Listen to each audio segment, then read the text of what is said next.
Todos tenemos una historia, o varias. Un recorrido por el universo cultural judío, con entrevistas, recomendados y buena música. Leon Aidorf nos trae algo para contar por Radio Tú.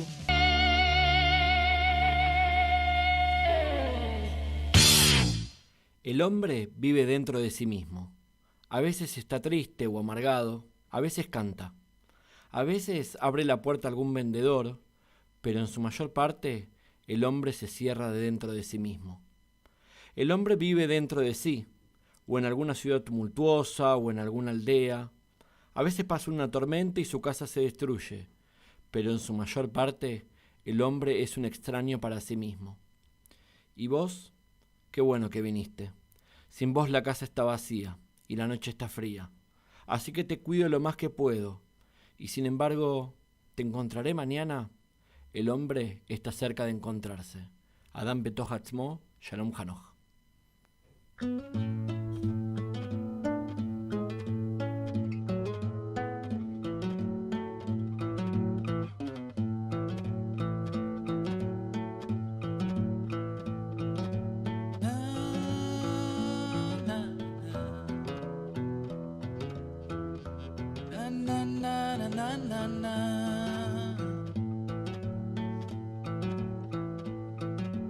אדם בתוך עצמו הוא גר, בתוך עצמו הוא גר. לפעמים עצוב אומר הוא, לפעמים הוא שר.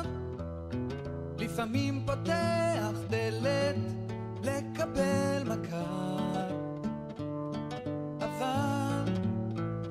אבל לרוב אדם בתוך עצמו נסגר.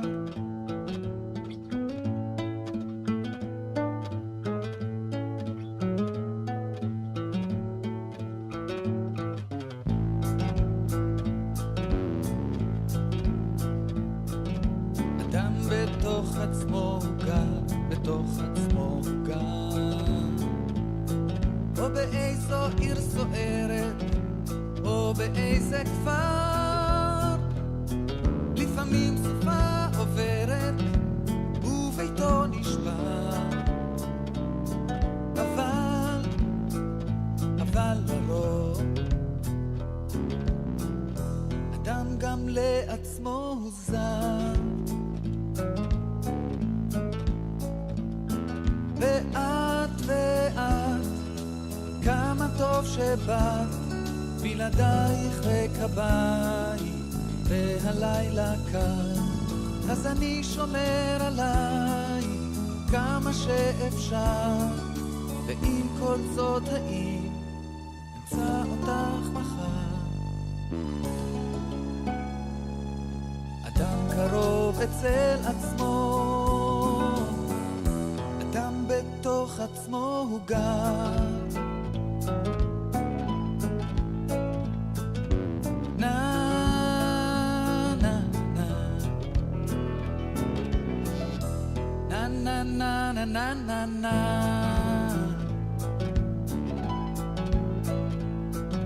אדם בתוך עצמו הוא גר, בתוך עצמו הוא גר. לפעמים עצוב אומר הוא, לפעמים הוא שר. לפעמים פותח דלת לקבל מכר. אבל לרוב אדם בתוך עצמו נסגר. ואת, כמה טוב שבאת, בלעדייך ריק הבית, והלילה קר, אז אני שומר עליי כמה שאפשר, ועם כל זאת האם אמצא אותך מחר. אדם קרוב אצל עצמו, אדם בתוך עצמו הוא גר.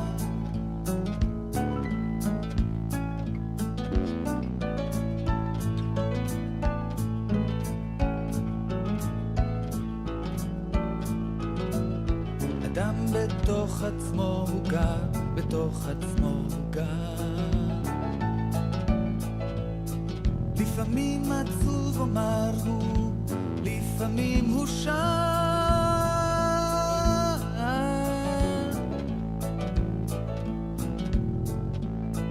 לפעמים פותח דלת לקבל מכה.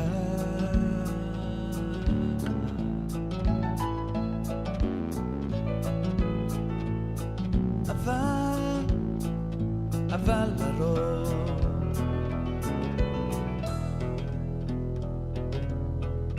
אדם בתוך עצמו נסגר.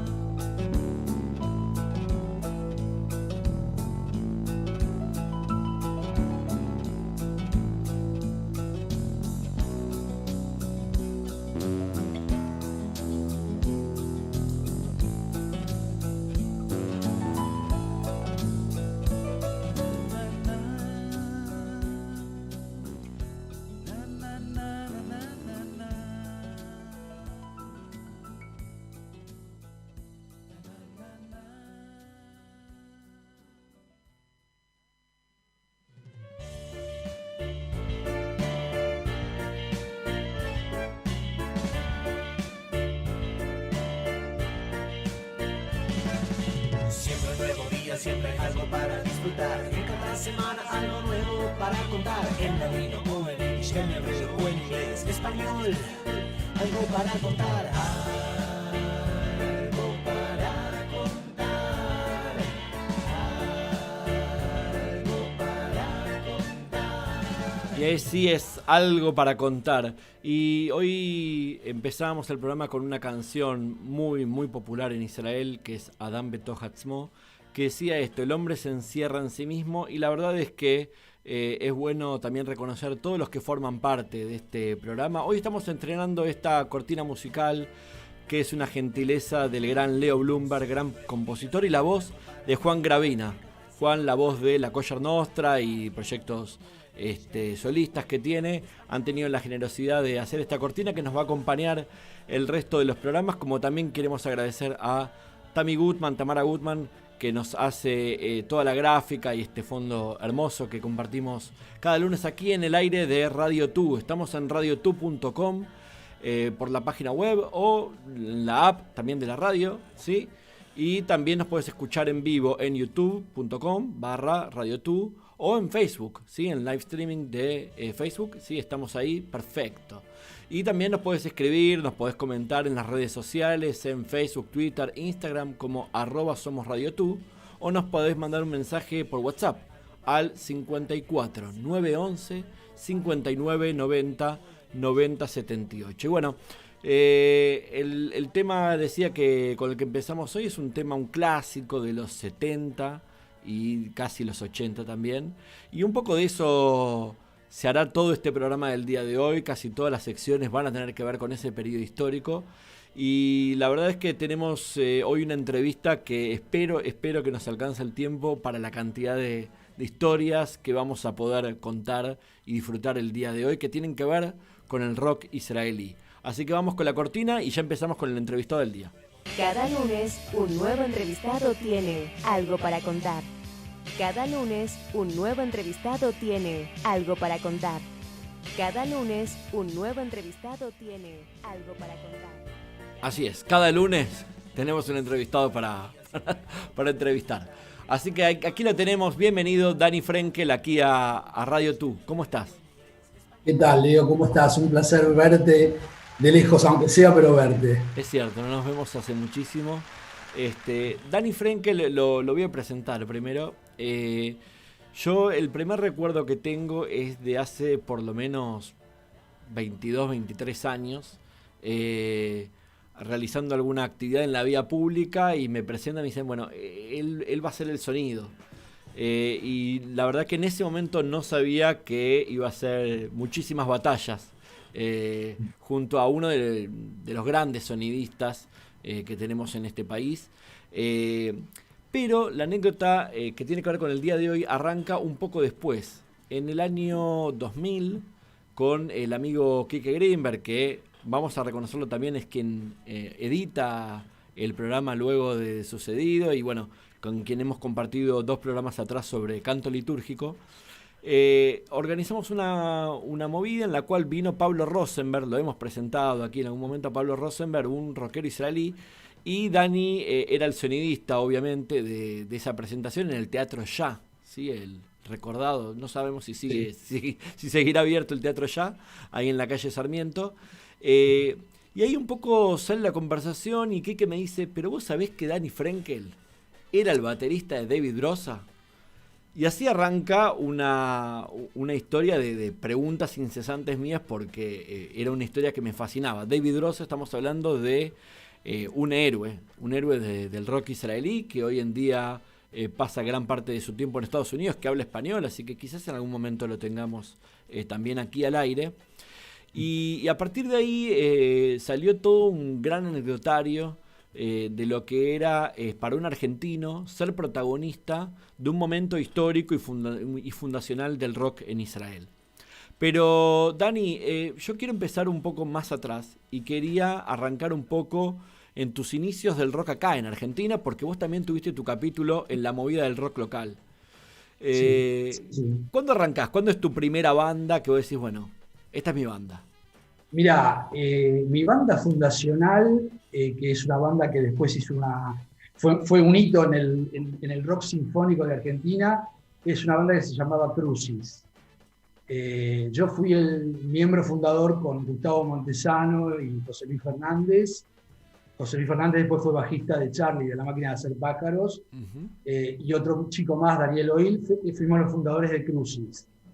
Luego hubo una segunda formación donde yo también integré, que estaba Pino Marrone y Aníbal Kerpel. Aníbal Kerpel es el actual socio de Gustavo Santaolalla en todos sus proyectos.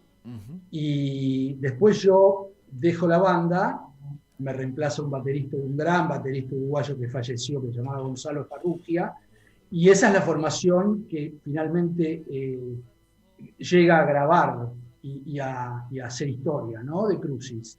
Y después de Crucis, bueno, yo sigo mi camino, empecé a estudiar, yo estudiaba también en el Conservatorio Manuel de Falla, percusión clásica, y empiezo a estudiar musicoterapia y paralelamente empiezo a hacer un recorrido dentro del ambiente musical del rock, y no tan del rock de aquí, ¿no?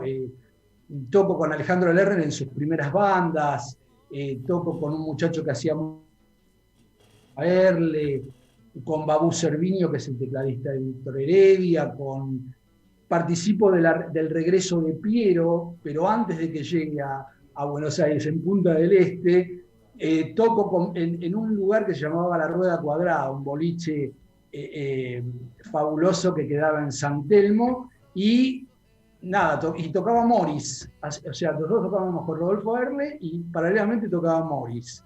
Hasta que un día llegamos y el boliche no estaba más porque lo habían prendido fuego. Eran épocas muy difíciles. ¿Estamos hablando de qué años, más o menos? Mirá, esto que te cuento fue el año 75. 75, 76. Y en el 76, paralelamente a que, bueno, dejo Crucis, la dicotomía del judío argentino, ¿no? Formaba una banda que se llamaba Crucis, que se había formado en Semana Santa, y pasó a tocar en Manguinot Bashirá, que era una banda emblemática de la música israelí, de la poesía sobre todo israelí en Argentina, con Rafi Friedman, con Iso Glocher, con Mogilevsky, el gran flautista, y Patricia Lande. Y bueno, eso fue un hito, yo creo que dentro del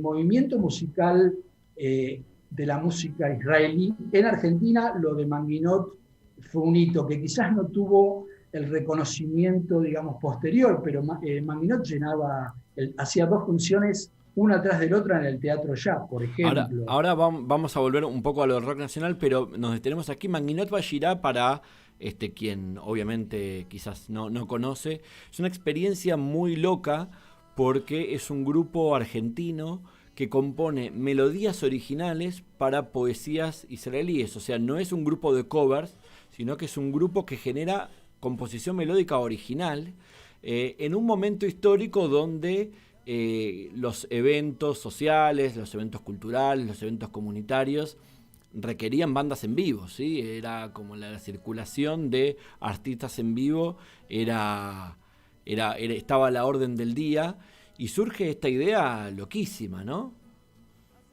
Sí, sí, bueno, no éramos los únicos, la contra nuestra, y después fuimos, un hermano de la vida y de la música es Víctor Lusky, que era el baterista de Yahar. Yahar era nuestra contra. Bien. Estaba Manguinot Bashirá, que era una cosa más acústica, más tipo sui generis, y Yahar, que era más rockero. Yahar sí hacían covers, hacían Cabaret, por ejemplo, tocaban Sipurey Pugi y lo tocaban igual, cerraban los ojos y aparte lo loco es que vamos a hacer un spoiler alert.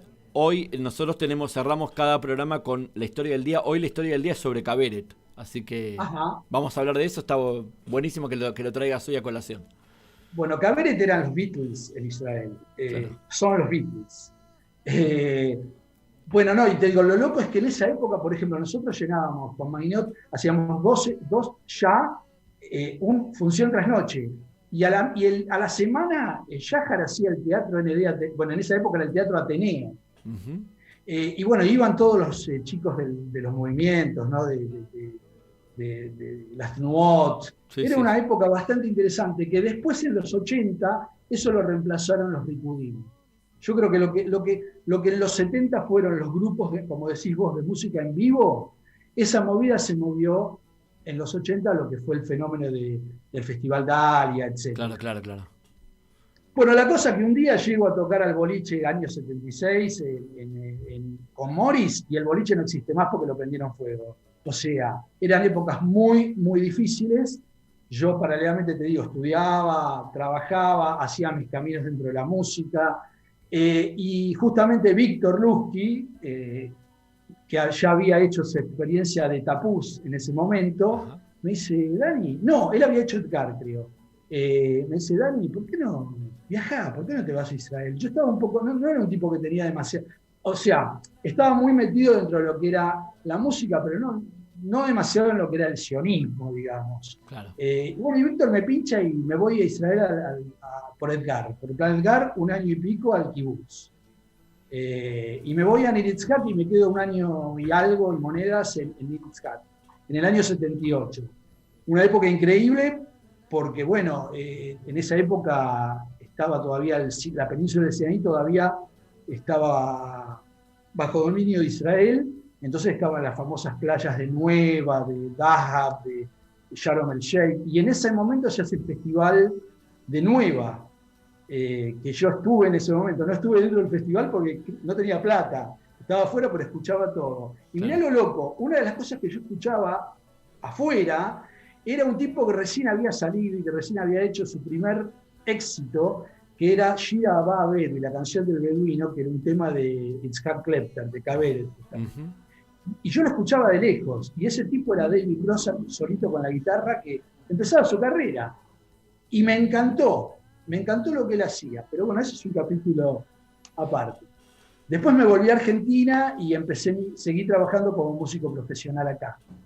Pero, digamos, yo me imagino que en algún momento después la rueda gira y tu nombre se empieza a pasar de una banda a otra, necesitamos un batero o de estas características y supongo que funciona medio así, pero ¿cómo entras? ¿Cómo es el primer paso en que uno se mete en un circuito, digamos? ¿Estás hablando acá o en Israel? Acá primero.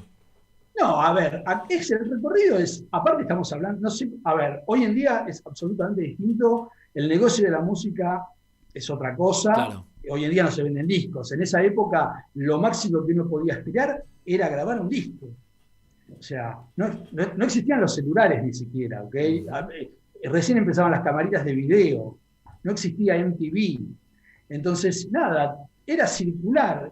Aparte éramos muy pocos. El movimiento de rock argentino, nos conocíamos todos.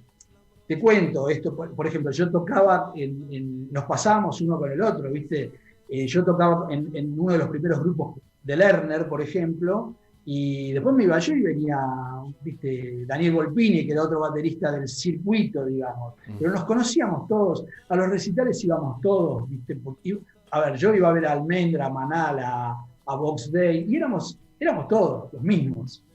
El público se Espectacular, repetía. espectacular. Y entonces llegás a Israel, bueno, haces tu experiencia de un año, ves un poco cómo es la movida, Me volvés. voy a Europa, hago la típica hipiada de el norte, viste, recorrer Europa a dedo, y vuelvo vencido a la casita de mis viejos. Sí. Y ahí te dicen laburá. Y me empecé a dedicar realmente como músico profesional a la música en Argentina, y a trabajar y a acompañar cantantes, viste, trabajé con Manuela Bravo, con Chico Novarro, y tenía un grupo de covers que se llamaba La Compañía del Cuervo, que tocábamos, había un programa que era muy famoso, se llamaba Show Fantástico, en ATC, ya era televisión color en esa época, ¿no? Nada, pero me había quedado a ver, eran tiempos donde ser joven en Argentina solamente el hecho de ser joven era sospechoso. Era sospechoso de algo. Era muy opresivo, y yo ya había visto lo que era otra realidad. O sea, había estado en Israel, había estado en Europa, donde, nada, ser joven era otra cosa. Y nada, me quedó un bichito y todo lo que tenía, mi batería, etcétera, junté plata y ahí ya me fui por mi cuenta, no me fui por ningún plan. Primero hice un periplo, estuve en Canadá, estuve en Inglaterra, me gasté toda la plata que tenía en la batería en el sueño del pibe, y cuando me quedaron $100 me compré un pasaje y me fui a Israel, con la batería, obviamente. Y bueno, llego a Israel, me voy a Jerusalén, me anoto en un curso para estudiar en la Academia Rubin y empiezo a vivir en un albergue estudiantil, ¿no? En Jerusalén, en Shmuel Anaví. Y al primer músico que, obviamente, empiezo a averiguar quién toca, quién esto, quién lo otro, y el primer músico que conozco, que es mi otro hermano musical y de la vida hasta el día de hoy, es Mariano Segarra, otro argentino, rockero. Conocíamos a la misma, o sea, no nos conocíamos, pero conocíamos a los mismos tipos de acá, los mismos guitarristas, los mismos bajistas. Uy, vos tocaste con este. Nada, y Mariano era como estar con Papo en Jerusalén. Era así. Y con Mariano formamos un grupo con una cantante norteamericana que se llamaba Libby, y el grupo se llamaba Libby and the Flash. Y hacíamos rock and roll americano. Doobie Brothers, The Doors, y tocábamos, bueno, en las fiestas de los estudiantes, en la universidad. Había un lugar mítico en Jerusalén que se llamaba el JBR, que quedaba en la calle Agripas, muy cerca ahí de King George y Yafo, y era una cueva, era un tugurio, pero con una población muy increíble, porque Jerusalén en ese momento estaba, bueno, Jerusalén es la ciudad de estudiantes también, ¿no? Estaba plagado de estudiantes americanos, muy rockeros, muy fanáticos de los Grateful Dead, que es un grupo de San Francisco, de la época de los hippies. Nada, y teníamos un público de seguidores, y la banda empezó a tener un circuito importante, y nos llaman para hacer un programa de televisión con Libby and the Flash. Y a través de ese programa yo conozco a Danny Sanderson. Danny Sanderson es el guitarrista alma mater de Cabaret. La cabeza creativa de Cabaret.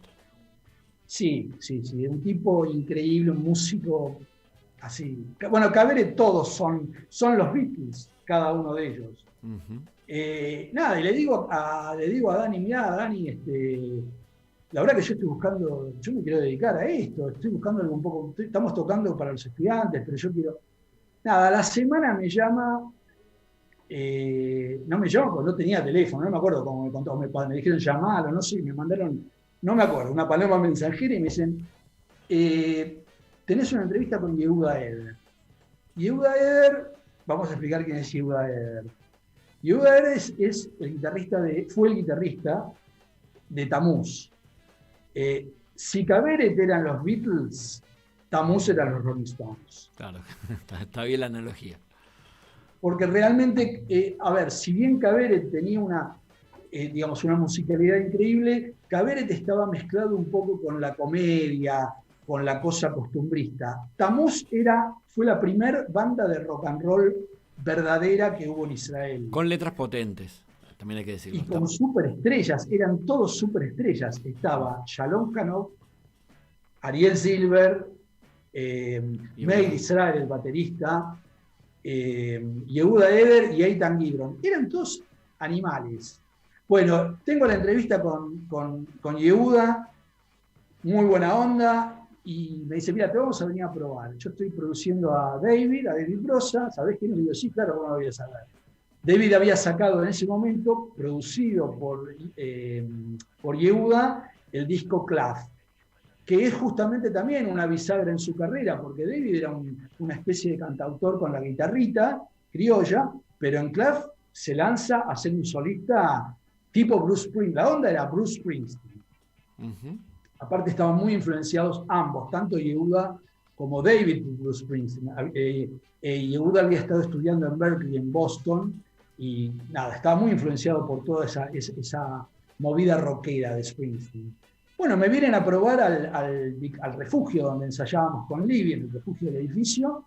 Viene toda la banda, viene David tenía una van, una camionetita, con toda la banda, se bajan, vamos al refugio, yo tenía la batería armada, empezamos a zapar, a improvisar, y bueno, y me dice, ok, ¿cuándo empezamos? O sea, estás tomado, estás contratado. Pero yo no tenía, yo tenía la batería y un bolso, la verdad que mucho más no tenía. Nada, desarmé la batería, agarré el bolso y me fui con ellos. Me fui a Tel Aviv, Tel Aviv era New York. La Meca. Yo estaba, el lugar donde realmente se cocinaban las cosas era Tel Aviv. Y bueno, me voy con David, me aloja en su casa, en un gesto increíble que lo pinta como es David, ¿no? Me acoge en su familia, con su mujer, con sus hijos, hasta que yo puedo establecerme, y empezamos a ensayar y empezamos a presentar Clav. Estamos hablando de un disco, el disco Clav de Onaipe, de 1982, que 81, en realidad fines del 81, pero que circula, digamos, por 1982, que Brosa recuerda que tuvo la mala fortuna de coincidir con la explosión de la guerra en el norte del país o en el sur del Líbano, que comentábamos hace unos programas atrás, y ese disco finalmente en la venta, en la primera circulación, no tiene un primer impacto, pero después viene esta etapa que decís vos, que es cuando empieza a presentarse en vivo, ¿no? Es que es más o menos simultáneo. Mirá, la cosa es así, cuando nosotros ensayamos un mes en este trip, en este rancho, un mes todos los días, 8 horas por día, solamente volvíamos para comer a Tel Aviv, volvíamos al rancho, salimos a presentarlo en el anfiteatro de Jerusalén, un anfiteatro muy famoso al aire libre, lugar increíble, lo presentamos ahí, las perspectivas la reacción de la gente era tremenda, era muy rockero, muy potente el espectáculo. Empezamos a hacer pequeñas actuaciones, tocamos en Penguin. Penguin era un boliche emblemático de Tel Aviv donde tocaban todos, tocaba a Click, tocaba Yossi Elephant, tocaba, toda la movida de ese momento, ¿no? Y en junio, creo que fue en junio, un día estalla la guerra del Líbano. Y bueno, vos sabés que yo no era ni siquiera ciudadano en ese momento, yo era residente temporario. Uh-huh. Nada, la reserva de los músicos, o sea, de toda mi banda, de David, Yehuda, todos, era tener que ir a tocar para los soldados. Y los llaman para tocar a los soldados. Y yo le digo, mire muchachos, yo voy con ustedes, yo no me voy a quedar acá en Tel Aviv, ustedes van, yo voy. Y bueno, me fui con ellos y con Jonathan Geffen, que era parte de nuestra movida, en esta famosa camionetita de David, y nos vamos para tocar al frente para los soldados. También era una experiencia que, a mí me marcó muchísimo, porque me pasaron cosas increíbles. Dentro de mi inconsciencia, yo tenía 24, 25 años, y era muy inconsciente, realmente no tomaba conciencia de lo que estaba haciendo, porque ya te digo, no era ni siquiera ciudadano, ellos tuvieron que pedir un permiso especial para que yo pueda ir con ellos. Pero bueno, hacíamos 5, 6, 7 actuaciones por día para los soldados. Era llegar con la van sobre el barro, sobre la tierra, armar los pocos equipos que los llevamos en la camioneta y hacer un show para los soldados. Y aparte, mientras yo tengo imágenes de estar tocando, tipo Apocalipsis Now, estar tocando y ver un helicóptero Hércules que baja soldaditos herido, o sea, fue muy fuerte. Fue muy fuerte también encontrarme con gente después del kibutz, de Nitzkat, que estaban como soldados, gente que yo había conocido en el Refet, en el Tambo, trabajando con ellos y los veía que estaban yendo, eran reservistas. Fue muy fuerte, a mí eso me marcó. Y me pasó una cosa increíble después en Argentina, muchos años después, ya sí, trabajando aquí como sonidista, voy a hacer un trabajo a una universidad que tenía algo que ver con la comunidad, no me acuerdo si era Maimónides, estaba en Jean Lloré Perón. Y estoy Sí. armando los equipos y un muchacho de seguridad. La Universidad Barilán. Exactamente, la Barilán. Y el hombre, era un hombre de seguridad, me dice, vos sos baterista, ¿no? Yo estaba como, nada. Bueno, la cosa que el tipo había estado en una de esas actuaciones que habíamos hecho en el frente, él estaba ahí, él era público, él era un soldado. Y me dice, vos sabés que en ese momento, cuando David te presentó y contó tu historia y dijo que vos eras de Argentina, dice, fue tan fuerte, eras como mi conexión con la realidad. Eras como que vos eras parte de una cadena en la que yo... A mí eso, te digo, me mató, ¿viste? La verdad que me mató. Pero bueno, son cosas que te van pasando... Cuando estás tocando te pasan cosas increíbles. Me encontré con mi maestra una vez estoy tocando con David y me encuentro, viene una señora grande a saludarme, tipo la maestra de Gasalla, y era mi maestra de cuarto grado. Todo esto que está contando, estamos hablando con Daniel Frenk, el baterista, sonidista actualmente, tiene que ver con el rock en los 80. Lo hemos conversado con Dani, hay un documental, hay varios documentales sobre la historia del rock israelí, pero hay uno muy importante que se llama Sof Onat Tapusim, que es en realidad la canción más emblemática de la banda Tamuz, fin de la...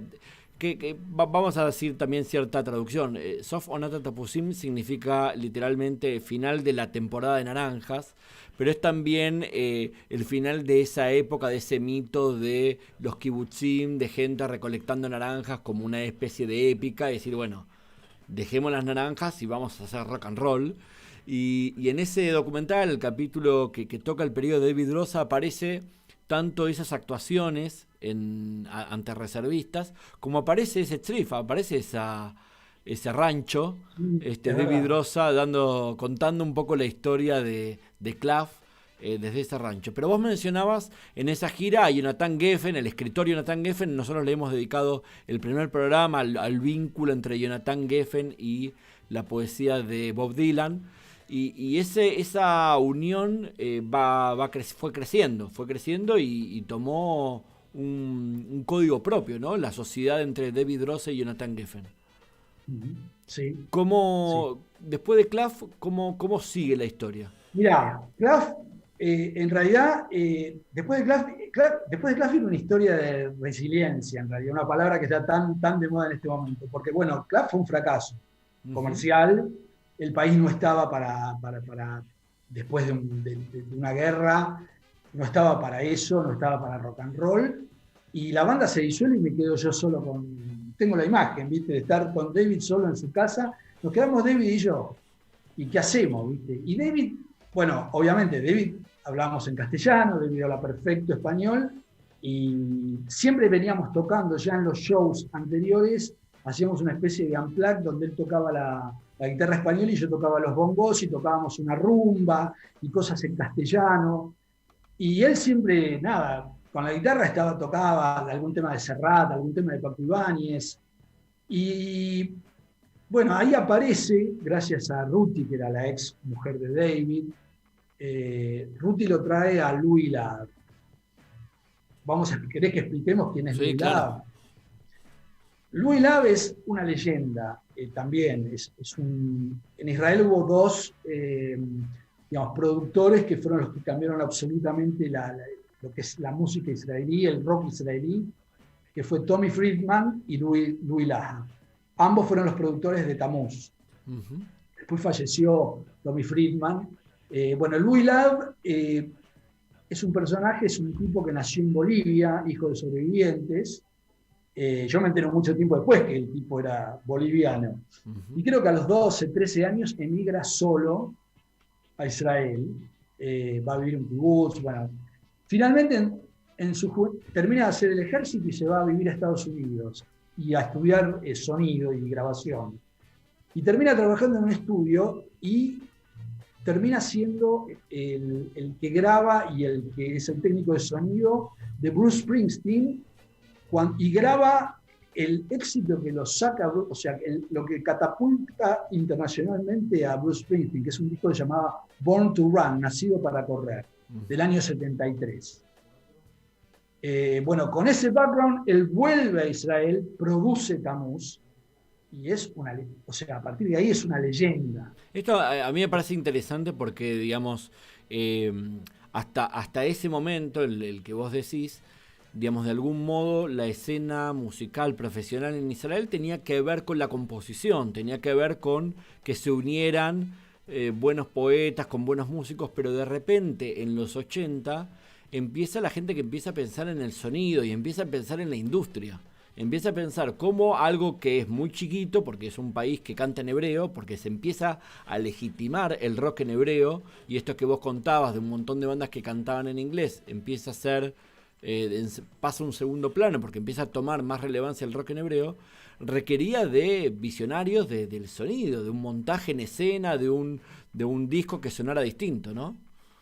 Mirá, ¿por qué digo que es una historia de resiliencia? Porque Louis, antes de David, produce Hatunah Lebaná, que es Hatunah Lebaná, es un disco emblemático de Shalom Hanoch, donde también lo posiciona a Shalom Hanoch como rocker con una producción que nunca se había visto en Israel, con los mejores músicos. Yo lo vi en vivo, se te caían las medias. Ver eso en vivo era increíble. Estaban todos, estaban los mejores, el mejor sonido, y era la producción de Louis. Pero ¿qué pasó? No vendió nada, se cayó. Eso fue en el año 81. Se cayó. O sea, fue un tremendo fracaso. Uh-huh. O sea, que tanto David con Claff como Louis, ambos venían de un gran fracaso. Ruti lo trae a Louis ve lo que toca David con la guitarra criolla, Joan Manuel Serrat, Manzanita, Ramito de Violetas, Paco Ibáñez. Dice, esto es fantástico. Aparte de ahí me entero que el tipo hablaba castellano.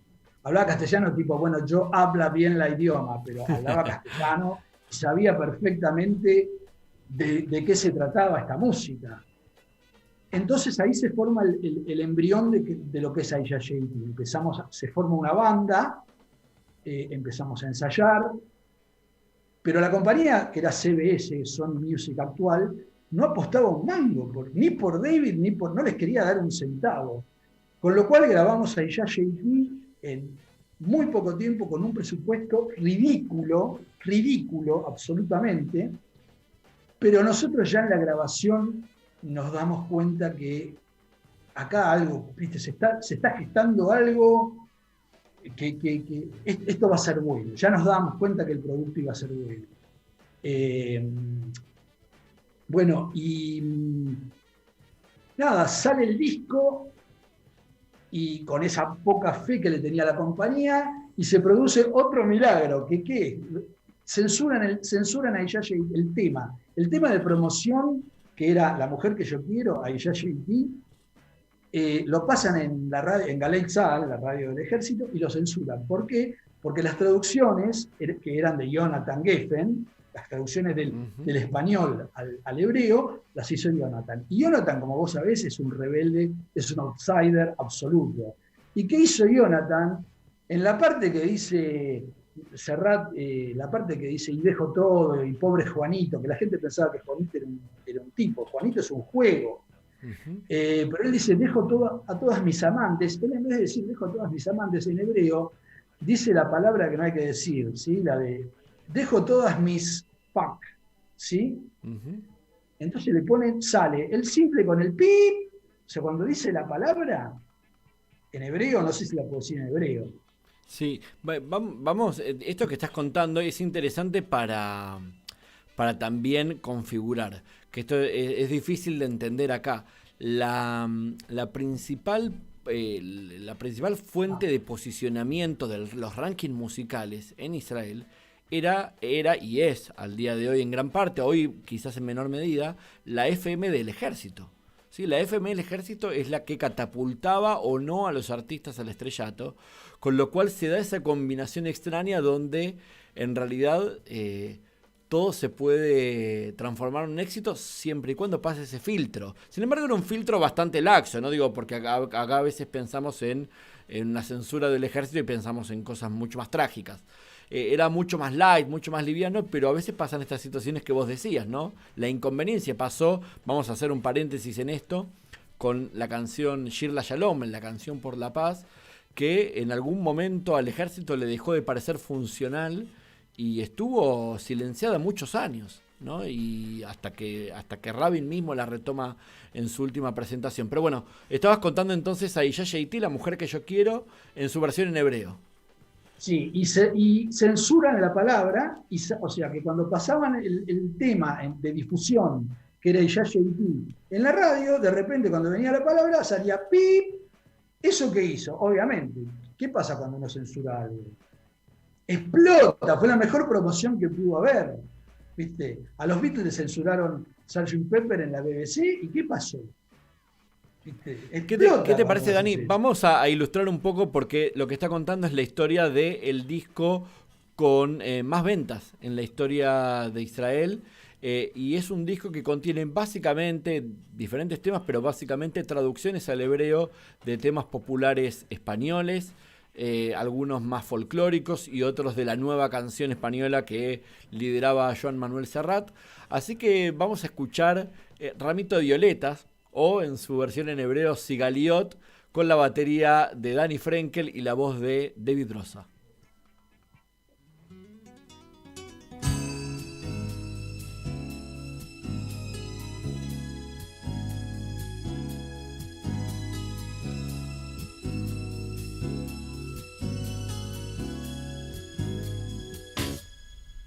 היא התחתנה והיא מאושרת למרות שבעלה היה מין שד ופרד כל הזמן מצוברח קבוע והוא אפילו לא אומר מדוע 3 שנים שהיא מקבלת מגבר זר מתחת דלת מכתבי שירה אליה הם מאירים את עלומיה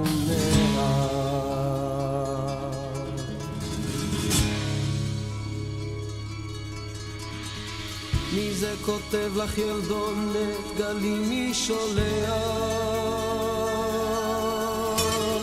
זר פרחים סגול כשהאביב פורח מבת שהיא בכל נובמבר בלי ברכה בלי שם או רמז שולח לך סיגליות בזר קשור בסרט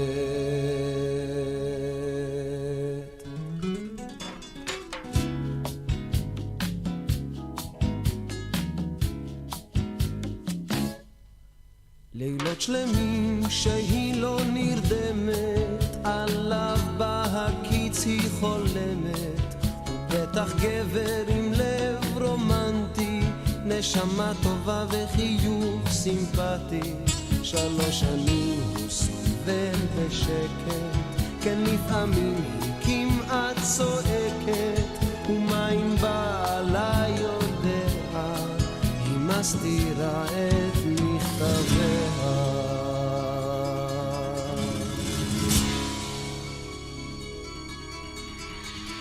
מי זה כותב לך ילדונת גלים מי שולח זה פרחים סגול כשהאביב פורח מבת שהיא בכל נובמבר בלי ברכה בלי שם או רמז שולח לך סיגליות בזר קשור בסרט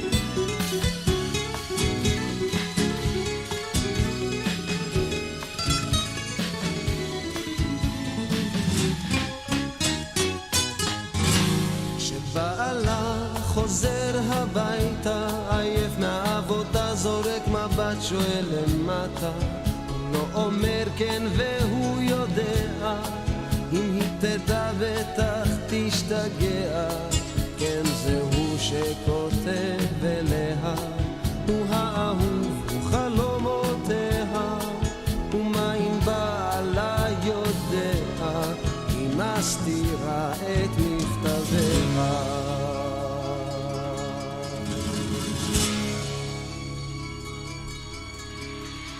מי זה כותב לך ילדונת, גלי מי שולח? זר פרחים סגול כשהאביב פורח,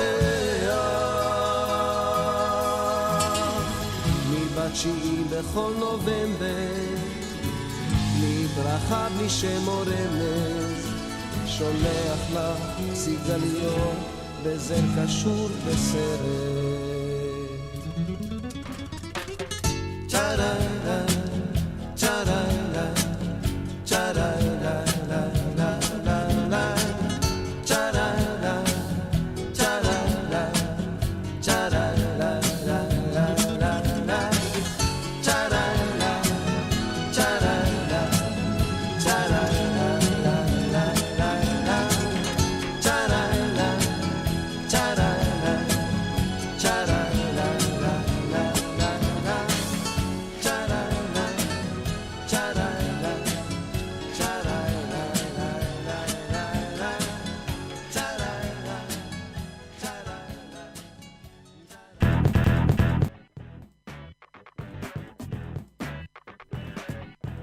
Así es, San Juan te invita a deslumbrarte, la vida es acá, la vida es ahora. Más información en sanjuan.tour.ar y pienso en la provincia de San Juan y algún día deberíamos hacer una especie de Bustock en el Valle de la Luna, ¿no? Digo, creo que esto es una deuda pendiente que tiene la Argentina con esa provincia. Pero bueno, estamos aquí con Daniel Frenkel, Dani Frenkel, con quien estamos charlando de historias del rock israelí en los 80 y estábamos charlando sobre un disco esencial en la historia del rock israelí, que es Aisha Sheiti, La mujer que yo quiero, un disco de David Rosa con la producción de Louis Lahab, con letras traducidas por Jonathan Geffen y con la batería de nuestro entrevistado.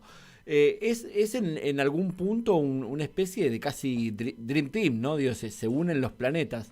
Te quería preguntar, ¿dónde vos notaste la mano? Porque vos destacás mucho a Louis Lahab en esa participación. ¿Dónde notaste? ¿En la selección de los temas? ¿En el sonido? ¿Dónde se nota? No la selección de los temas. La selección de los temas es de David. A ver, lo que hizo Louis, que fue... Vos recién dijiste una cosa, un fenómeno en el rock. No, Aisha Sheiti fue un fenómeno en la música, porque era un disco que lo escuchaba la familia, o sea, lo escuchaba, aparte de los temas, hablaba era romántico. Lo que Louis quiso hacer era un producto que era la voz de David como si fuera terciopelada tipo Julio Iglesias, con violines de fondo, pero abajo, y ahí era donde entraba a jugar yo, con una batería tipo rockera, rock and roll, con mucha polenta y mucha percusión latina.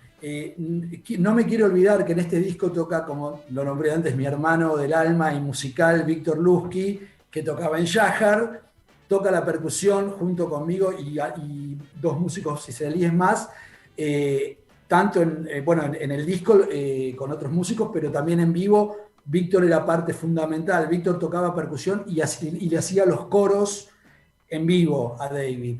Entonces lo que Louis arma es un producto que aglutina lo romántico, lo aterciopelado, pero con una base y un sonido abajo muy rockero y muy latino. Y eso fue lo que realmente la novedad. Era tracción a sangre. Bueno, no sé, ¿viste? Whiplash. La grabación de Aisha Sheiti para mí fue Whiplash. Yo de Louis fue el tipo que más aprendí, no de tocar la batería, artísticamente, un concepto de lo que es un productor musical, de lo que hace, de cómo el tipo saca lo mejor que vos tenés adentro. A mí me hacía tocar como si fuera el último día de mi vida que vas a tocar. O sea, ese era el concepto. grabábamos 8, 10 horas, yo me iba a dormir y a la noche me agarraban calambres en la pantorrilla de la intensidad con la que yo le pegaba al bombo, por ejemplo, Claro. al bombo de la batería, ¿no? Bueno, eso es lo que hizo Louis. Ese es el trabajo de un productor. Al margen que había un gran equipo de Jacob Moreno, que era el técnico de grabación, que también es una leyenda dentro de las grabaciones de Israel, Yoav Shdema, que después fue una leyenda también, eran sus primeros pasos. Te digo, se conjugaron los planetas. Bueno, ahí en esos tiempos en el estudio, ¿a vos también te empieza a interesar el tema del sonido o es un tema que va más tarde? Sí. En realidad, ahí es donde, gracias a Louis, donde yo no sabía lo que era un productor musical. Nada, cuando yo veo lo que el tipo hace, yo iba todos los días al estudio, aunque no grabara, yo estaba ahí siempre. Mate no, porque no tomábamos mate, pero sirviendo café, lo que sea, yo miraba, ¿viste? Yo era una mosca en la pared y miraba lo que hacían todos. Nada, y estuve muy involucrado. En todos los proyectos que yo estuve en Israel, estuve muy involucrado, en los que pude, por lo menos, que me dieron la oportunidad, estuve involucrado. Y sí, ahí me picó el bichito de la producción musical, que después yo produje algunas cosas musicalmente en Israel antes de volverme. Unas cosas un poco más new wave y más reggae, que en ese momento era lo que estaba en boga, ¿no? Claro, claro. Y bueno, nada, y sale Aisha JD y a los pocos semanas se convierte en disco de oro y después de platino y después de triple platino y hicimos 150 actuaciones, recitales, pero recitales, o sea, montados con sonido, iluminación, escenografía, vestuario, en menos de un año, creo que en 10 meses. Una maratón, fue el show más grande que se había hecho, la producción más grande hasta ese momento que se había hecho en Israel. ¿Y vos en paralelo participabas de otros proyectos o estabas full life a este? No. A ver, yo estaba full life, mientras duró la gira estuve full life. Cuando termina la gira, David muy generosamente lo llama Mickey Gabrielov. Mickey Gabrielov es, aparte de un pionero del rock israelí, fue el arreglador de Arik Einstein, que es como decir, no sé, Gardel. La sombra de Charly García. Claro, bueno, y pocos saben que Mickey Gabrielov es el compositor de Uf Gozal, por ejemplo, Así es. o de Ani Beatá, temas que ya son del cancionero popular israelí, ¿no? Con mucha trascendencia. Y bueno, voy a tocar con Mickey porque en ese momento termina la gira con David. También tocaba Corinne Elal con Mickey. Corinne Elal terminó siendo también una compositora emblemática, fue la que compuso Eli Eretz Ajeret. Una pionera del rock femenino, digamos. Exactamente. A mí me hace acordar mucho, tanto físicamente como en actitud, a Celeste Carballo. Total. Muchísimo. No lo había pensado, pero total. Muchísimo. Así que cantando medio desde las entrañas, ¿no? También, medio así. Claro, sí. Una tipa muy interesante, y nada, después volvemos con... también participo de grabaciones, bueno, ahí tuve el gusto de grabar con Efraim Shamir. Efraim Shamir era otro de los compositores y guitarristas de Kaveret. Que yo creo, esto es una opinión personal, creo que debió haber sido la voz solista de Kaveret, pero no sé por qué. Impresionante. No, y cómo toca la guitarra también. Mirá, a mí hay dos tipos con los que realmente me quedé con las ganas, que me hubiera encantado hacer algo. Uno es Itzhak Klepter, que era el otro guitarrista y el otro compositor también de Kaveret, y un héroe del rock israelí, y bueno, y Shalom Hanoch. Porque de Tamuz toqué con todos, cada uno de ellos, porque después de lo de David, y de lo de Efraim Shamir y lo de Mickey Gabrielov, me llaman para hacer la gira de un personaje, de Ariel Silver. El tecladista de Tamuz. Ariel Silver se había ido después de Tamuz, desapareció, un loco de la guerra tremendo, se había ido a vivir a Holanda y el regreso de Ariel Silver. Ariel Silver había sido una superestrella después de Tammuz, porque bueno, vos sabés mucho de música israelí, de rock israelí. El primer disco solista de Ariel Silver es increíble y son todos hits. Ruti Shmuli. Gebralia Ganata Teva. Sí, sí. No, yo entro en Gebralia Ganata Teva. Bien. Vos tocás ese tema. Ese tema es emblemático. Bueno, nada, y me toca hacer la gira con Ariel, que para mí sigue siendo la gira mágica y misteriosa, porque era un delirio absoluto, un personaje, bueno, tal es así que de ser un rockero reventado tremendo, hoy en día es un ultra ortodoxo como parece Stiesel, la serie, ¿no? O sea, es un personaje así y sigue haciendo rock y sigue tocando, es un genio de la música, es un tipo que tiene una percepción de la música totalmente distinta a la del resto de los mortales. Por ejemplo, él en eso se parece a Lennon. Mirá lo genial que es. Lennon componía de acuerdo a la métrica de la letra. O sea, Lennon no componía de acuerdo a la música. Hay temas de los Beatles que nosotros cantamos sin darnos cuenta que métricamente no son lógicos. Por ejemplo, All You Need Is Love está compuesto sobre lo que el tipo va diciendo. No son compases regulares. Revolution, que uno lo dice es un rockito, pasa lo mismo. Bueno, lo mismo hacía Ariel Silver. Vos escuchás temas de Ariel Silver y lo que vos pensás que es el 1 no es el 1, es el 2.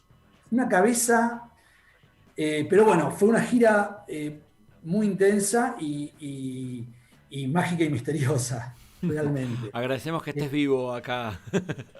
Sí, lo íbamos a buscar nada, tengo muchas anécdotas con Ariel. Pero en el medio, vos me preguntás, surge un trabajo muy interesante que yo realmente, le tengo un afecto especial en mi corazón. Un gran amigo nuestro, de toda esta gente que hablamos, que es Gidon Kappan, que acá no lo conoce nadie. Vos lo conocés, sí. No, vos sabés que a mí me pasa que yo conocía uno de los temas de él, que vamos a compartir, pero solo conocí ese tema, no era un nombre que me sonara más allá. Lo que pasa que Gidon, te explico, toda esta gente, todos estos rockeros que estamos hablando, Yehuda, Gidon, no sé si Shalom también, vienen del kibutz, del norte. Yehuda es de Kfar Anasí. Estamos hablando de gente que hoy en día, bueno, Shalom es un poco más grande. Yehuda tiene 70 años, Gidon tiene 68. Eran kibutznikim, eran gente que vivía en el kibutz en los años 60 y ahí viene la gran influencia de Bob Dylan dentro de la música israelí, ¿no? Poco conocida. Creo que esto lo hablamos vos y yo personalmente. Cuando Israel, ¿por qué no tuvo tanto rock? Israel es más folk. Primero y principal porque el rock estaba considerado en los años 60 en Israel como música foránea, como música que le enfermaba la cabeza a los jóvenes. No nos olvidemos lo que pasaba en los años 60. Había un concepto medio como del hombre nuevo, un poco parecido a lo que, digamos, a lo que pasaba. En Cuba también estaba censurado el rock. De hecho, los Beatles estuvieron prohibidos, o sea, no prohibidos difundirlos, pero los Beatles iban a actuar en el 66 en Israel y no le dieron al promotor, no le permitieron girar los dólares, creo que había que pedir un permiso, para poder pagarle a los Beatles. ¿Vos sabés lo que hubiera sido los Beatles en el año 66 promocionalmente para Israel? No, estaban en otra sintonía Israel en ese momento. ¿Cómo? No, que Israel estaba en otra sintonía en ese momento. Bueno, exactamente. Ahora, ¿qué pasa? Famoso, ¿qué hubiera sido, después de la guerra de los 6 días, después del 67, Israel se convierte un poco en un imán, estaba mirado con simpatía en el mundo, empieza el tema de los voluntarios de Europa que van a levantar naranjas, y ahí empieza a entrar un poco el rock and roll, y se convierte en un destino de hippies y las playas y todo eso. Y ahí entra también Bob Dylan. Hay una leyenda que yo no sé si es verdad o no, pero Bob Dylan en el 66 tiene un accidente de moto muy grande y es donde se electrifica Bob Dylan, pasa de la guitarra acústica a la guitarra eléctrica.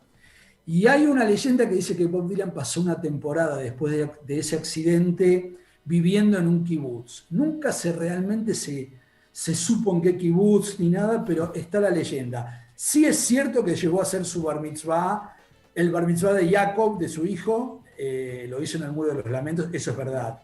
Después se convirtió al cristianismo, cosa que Bob Dylan es un personaje mitológico. Con muchas ideas. Bueno, pero Dylan influye a toda esta gente. Dylan influye a Yehuda Eder, a Arik Einstein, o sea, a Jonathan Geffen, a Meir Ariel. Es una influencia muy grande. Y Gidon Kappan es un personaje, digamos, más un acompañante, un sesionista, una segunda línea de toda esta banda, pero a vos el proyecto te resonó por algo particular. ¿Qué fue lo que te conmovió del proyecto de Gidon Kappan? Ok, Gidon me llama Yehuda, nos llama y arma una bandita que era Yehuda en guitarra, Eitan Gidon, que era el bajista de Tammuz en bajo, un saxofonista que no me puedo acordar quién era, Víctor Lusky en percusión y yo en batería, y Raviv Gazit, que era el tecladista que había estado en Klaf y que es un genio absoluto, un pionero de la música electrónica hasta el día de hoy, en teclados. Y era para acompañar una grabación, un simple, que saca Gidon. Del lado A es una canción que se llama Yeled Asadeh, chico del campo, o sea, chico del kibutz. Y del lado B era un tema muy rockero que se llamaba El tren de los sueños, Rakebet Amak-Shavot. Te hago un paréntesis, la mujer de Yehuda Eder es Miki Kam. Miki Kam es una de las artistas más queridas, actriz, cantante de comedia musical, es una de las artistas más queridas de Israel, y yo no la vi todavía, pero está en la tercera temporada de Shtisel. Bien. Aviso. Las conexiones. Y el que está en el vientre mientras ella canta el coro en Rakebet Amak-Shavot, en El tren de los sueños de Gidon Kappan, es Alon Eder, el hijo de ambos, que hoy en día, bueno, vos sabés más que yo de Alon. Es una de la nueva camada de artistas con un estilo muy folk, ¿no? Estaba pensando en esto que vos decías, muy folk, el estilo de Alon Eder, que hemos escuchado aquí algún tema de él, que tiene ese estilo muy israelino, con unas voces muy particulares, pero que logran muchísima calidez.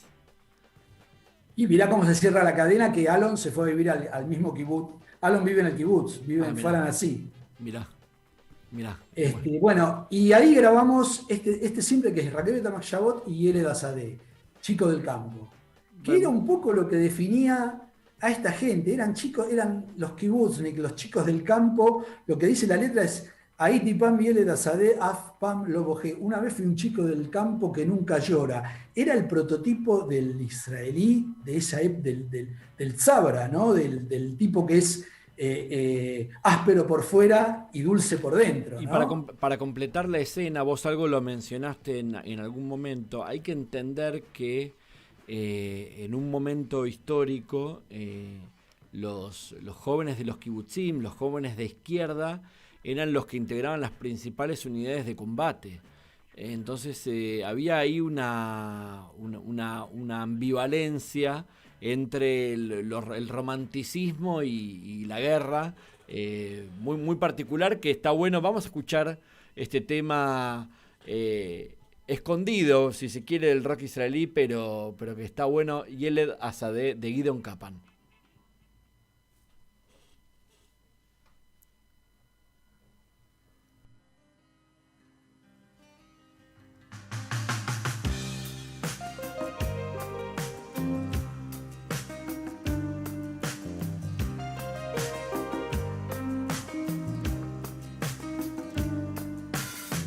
כשהילדים נמים זה לא תמיד שהם רוצים לישון, הם לא רוצים לדעת.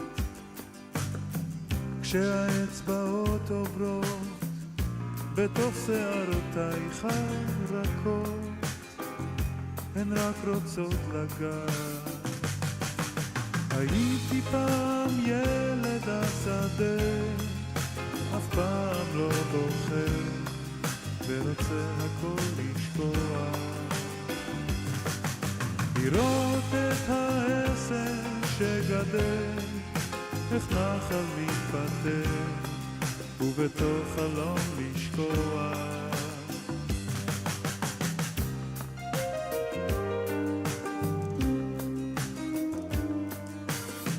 כשהמחשבות עוברות בין תחנות הראש מבלי לצפות, כמו מתוך קדחת,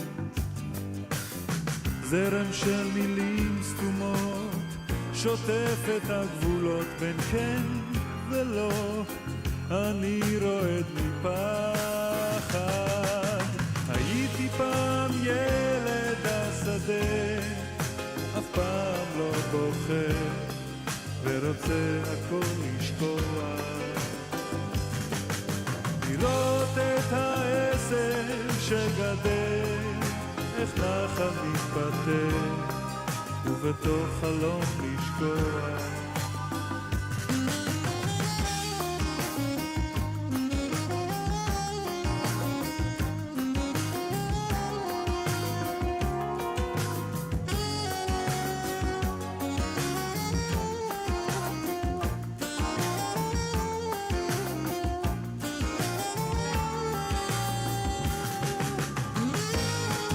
ילד השדה אף פעם לא בוחר, ורוצה הכל לשקוע, לראות את העשר שגדל, איך נחל מתפתח, ובתוך חלום לשקוע.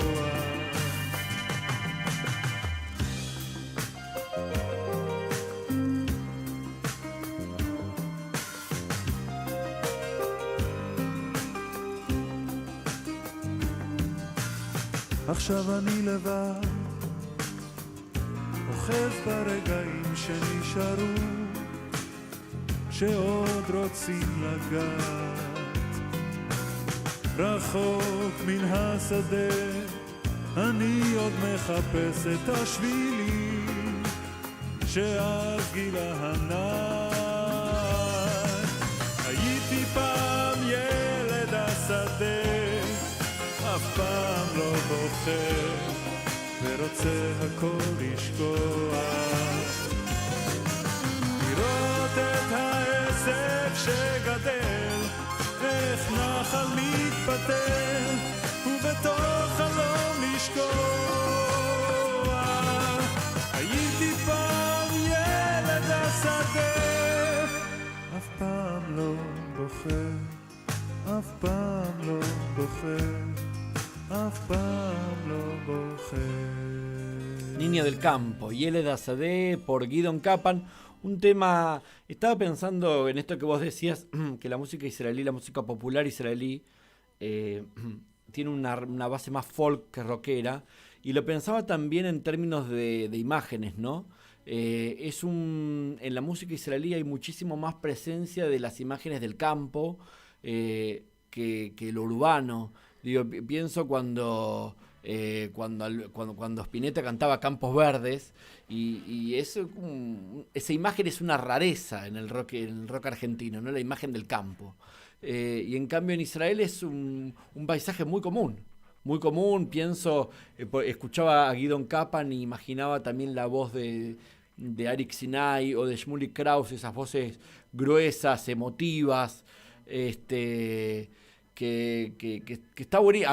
A mí por lo menos, que yo no soy tan contemporáneo, yo era chico cuando esto sonaba en la radio, pero digo, me retrotrae a todo un mundo, ¿no? A todo un universo que está buenísimo que tengamos hoy la oportunidad. Estamos con Daniel Frenkel, que es un protagonista que nos ayuda a reconstruir todo un mundo, todo un momento histórico de la música israelí, que es ese momento que yo diría que es la transición entre un momento rockero fundacional. Él habló de Kaveret, habló de Tamuz, y después viene este momento más de solistas, de proyectos solistas, donde los líderes de estas bandas empiezan a armar sus propios proyectos. David Rosa, que era un acompañante de Geffen, empieza con su propia carrera, Y después viene otra segunda tanda de bandas con Tislam, con Benzín, con Machina, que es como la segunda ola de las grandes bandas que ya también estarán en recitales más masivos, mucho más concurridos. Y yo creo también con mucha furia contenida de esa experiencia que fue la guerra del Líbano, ¿no?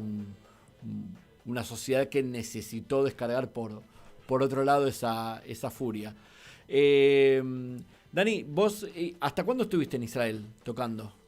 Perdóname, dos cosas te quiero aportar de Guidon. Vos decías que es verdad, Guidon acá no es demasiado conocido, sin embargo Guidon ha compuesto temas para Java Albertsein, por ejemplo. Participó de coros de muchísimos artistas muy importantes como Shlomo Artzi, o sea, es un tipo muy respetado musicalmente. Ya te digo, quizás no es primera línea en cuanto a fama, artista, pero es un tipo con una trayectoria muy grande. Y te quiero aclarar también por qué elegí este tema, por qué le tengo tanto cariño también. Porque a veces uno graba una canción y no tiene idea. A ver, después no sabe, la canción después hace su periplo. Esto pasaron, vos me preguntaste cuándo volví, yo volví en el año 85, o sea que pasaron 36 años. Este año o el año pasado, no sé, en YouTube empiezo a mirar algo y veo las ceremonias de Yom HaZikaron, del Día de Recuerdo de los Caídos en las Guerras de Israel. Y veo que pasan, o sea, en la ceremonia, la ceremonia principal, veo que pasan Yeled Asadeh, o sea, era el motivo de uno de los homenajes. Te digo que se me hizo un nudo en el corazón, ¿no? Porque, digo, nunca pensé que una canción que hicimos aparte como de onda, es más, lo hicimos de onda, ni siquiera cobramos por esa canción, fuimos porque éramos amigos. Mirá en qué se termina convirtiendo una canción, Están, ¿no?, en la cultura popular. Increíble. Absolutamente. Impresionante. Y entonces en el 85 volvés. Sí, como dije antes, vuelvo vencido a la casita de mis viejos, pero no tan vencido ya. Claro, que sí, totalmente transformado. ¿Y acá seguiste con la música o ya fuiste por otro lado? Ya. No, yo en realidad, digamos, la música nunca voy a dejar de no, claro. hacer música.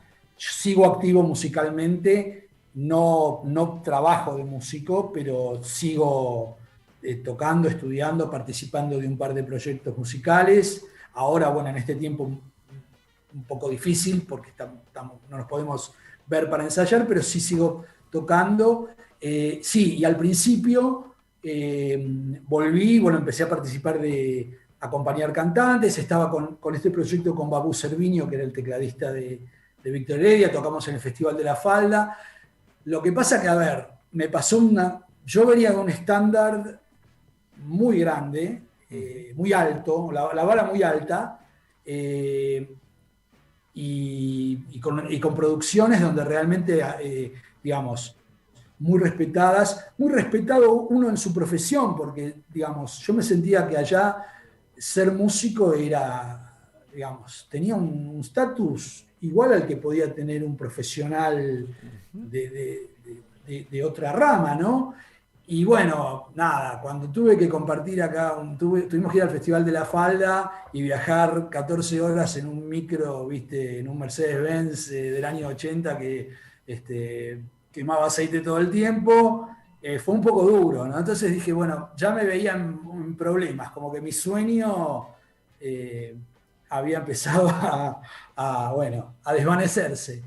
Y como yo ya venía también con la idea y creo que había experimentado en producción musical y en sonido, etcétera, bueno, empecé de a poco, me compré mi primer equipito de sonido, que lo cargaba yo solo en el auto, en un Opel K180, y ponía los baffles arriba en el baúl, y me iba a hacer giras, te conté hace poco que no lo sabías, con Paolo el Rockero. Impresionante, gran anécdota. Una época gloriosa, donde grabamos zona de Palermo con Paolo el Rockero, y bueno, y ahí de a poco llegó un momento en que seguía participando bueno, estábamos como justamente con Badía, que era uno de los que manejaba la carrera de Paolo. Habíamos formado una base con Mariano Segarra, el guitarrista, primer músico que yo conozco en Israel, y otros músicos más. Éramos como la banda fija de los proyectos de Badía y compañía. O sea, traían un cantante solista y lo acompañábamos nosotros. Claro. Y paralelamente yo ponía el sonido, hasta que llegó un momento en que, bueno, el trabajo de sonido empezó a crecer y ya no me podía dedicar a las dos cosas profesionalmente, y bueno, y lo que me daba de comer, obviamente, era la producción de sonido. Pero como te dije, nunca sigo activo y sigo en contacto con toda esta gente que acabamos de hablar. O sea, por suerte tengo una muy buena relación con todos, con David, con Yehuda, con Guidon, con Miki. Miki acaba de grabar esta semana, no sé si lo viste porque yo lo publiqué, un tema que grabó en inglés, es la primera vez que canta en inglés, tema maravilloso, está el video en YouTube, se llama The World's Gone Crazy, el mundo se ha vuelto loco, para los que quieran buscarlo, Miki Gabrielo. Bien. Bueno, Yehuda es el presidente de la Academia Rimón de Música de Israel, que es como la sucursal de la Berklee School of Music de Boston. El lugar donde salen todos los nuevos músicos israelíes. De donde salen monstruos. O sea, la producción musical que hay en Israel, sobre todo de músicos de jazz. Los músicos de jazz jóvenes israelíes, que muchos se han ido a vivir a Nueva York, bueno, muchos han hecho una carrera a Villay El Cohen. Festival de Jazz aquí en Buenos Aires casi siempre tiene presencia israelí, porque bueno, es como decís, ha tenido un desarrollo importante. Avishai Cohen entre los más conocidos, pero muchos más. Sí. Impresionante. Bueno, te digo, Dani, hemos quizás para quienes nos estén escuchando ahora, mencionamos como nombres rarísimos, pero para la historia de la canción popular en Israel, el rock, el folk, de los años 80, estamos hablando de un momento central de la historia de la música, y que está buenísimo poder escucharlo de primera mano, poder escuchar incluso conocer la trastienda de esos proyectos. Así que es un lujazo que tenemos aquí en Algo para Contar. Yo te quiero agradecer, Dani, y vamos a cerrar esta nota con un tema que no es de tu banda, pero que a mí me parece que de algún modo cierra esa época de los 80, un tema de la banda Tislam, que se llama Solo Deme Rock and Roll. Rock and Roll. Sí, Tnuli Rock and Roll. Gracias, Dani Frenkel, aquí en Algo Gracias para Contar. A vos, Leo. Y seguimos aquí hasta las 22 horas con más música aquí en Radio Tour. Gracias.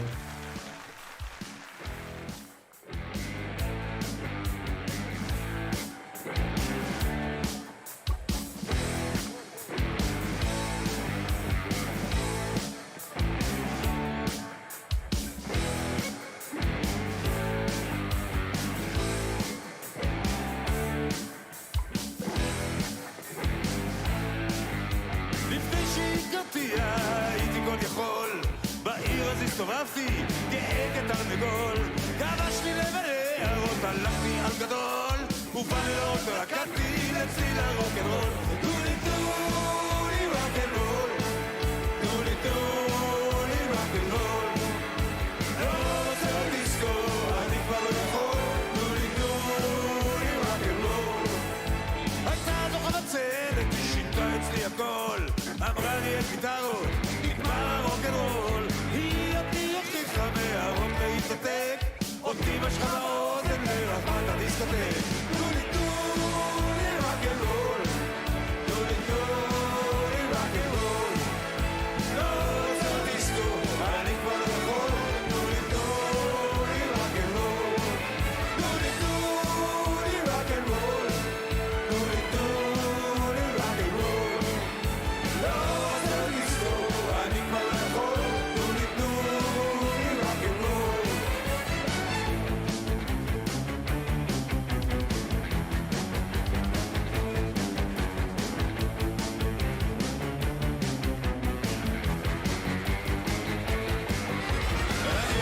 גם חופשיות, אבל בגלל הדיסקו אני לא יכול לחיות. הושבתי בחדר אתמול עד מאוחר לשמוע אינדונזי של השבע. טולי טולי רוקנרול, טולי טולי רוקנרול, לא רוצה דיסקו,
¿Qué leer, qué mirar, qué escuchar? En Algo para Contar, estos son los recomendados. Hola, ¿qué tal? ¿Cómo están? Me llamo Ezequiel Pesaj, soy argentino, soy israelí, vivo en Río de Janeiro hace 7 años, soy formado en historia, ciencia política, hago turismo judaico, enseño hebreo y coordino un centro cultural. Quería recomendar una novela que está traducida al español, que fue originalmente escrita en portugués, que se llama La Hora de la Estrella, publicada en 1977 y escrita por Clarice Lispector, una de las mayores escritoras brasileras del siglo XX, judía, nacida en Ucrania en 1920, en una familia muy sufrida por la guerra y el antisemitismo, y que llegó a Brasil junto con la familia en 1922, primero a Recife, en Pernambuco, y más tarde a Río de Janeiro. Y en La Hora de la Estrella, Clarice cuenta la historia de una mujer que se llama Macabea, que no es judía ni tampoco hay referencias directas al judaísmo en la novela. Macabea es una nordestina del nordeste brasilero, como Clarice, que migra a Río de Janeiro.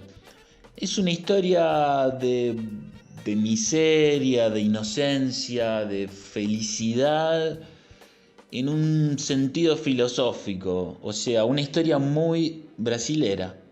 Y es interesante que a primera vista no hay judaísmo en la obra de Clarice Lispector en general, ni en La Hora de la Estrella en particular, pero sí Clarice juega siempre, y juega en esta novela también, con la palabra. Alguna vez Clarice declaró que la palabra es mi dominio sobre el mundo. Y la palabra es algo bien judaico. Amos Oz y Fania Oz, en Los judíos y las palabras, comentan que en la Torá del pueblo del libro, hablar y decir está escrito más de 6.000 veces. Otra, en el 3er versículo de Bereshit, Dios crea la luz diciendo, sea la luz. Clarice Lispector articula las palabras y los significados de forma magistral, sin perder por eso simpleza y llegada a cualquier lector y lectora, y trayendo esta historia que, de nuevo, es una historia muy brasilera, que se llama La Hora de la Estrella. Esa es mi recomendación. Un abrazo.